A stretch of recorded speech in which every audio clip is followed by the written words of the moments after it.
Crews tearing down the old eastern span of the Bay Bridge are running into a sensitive issue: federally protected birds that make that bridge their home.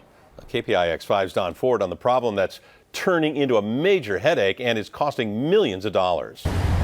The cost of tearing down the old Bay Bridge is, you guessed it, going up because of all the birds underneath it. Double-breasted cormorants are taking up residence and don't want to leave.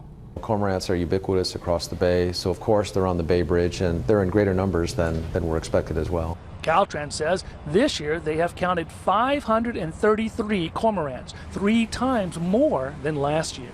Before phase 2 can begin, however, the birds have to go. The process is highly regulated, time-consuming, and costly. Millions of dollars, perhaps. Well, at this point, in terms of deterrence and monitoring, we've spent $3.3 million. That is just a drop in a bucket, according to the Bay Bridge Toll Authority. Tens of millions of dollars will be spent dealing with all the regulations affecting the birds. Caltrans is trying to lure them over to the new Bay Bridge using old Christmas wreaths as fake nests, setting up lifelike decoys, and even playing cormorant recordings to the tune of another $1 million. The birds just aren't biting. We have bird experts advising us. This is a very unique situation. I think, as many know, in California, wildlife is very much protected.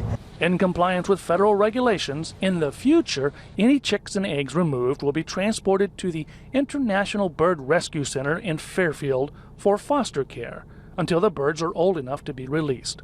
The adults, however, are another issue. The cormorants currently camping under the Bay Bridge will likely stay there until the end of the year, at least until they figure out what to do with them when the next contract. In Oakland, Don Ford, KPIX5.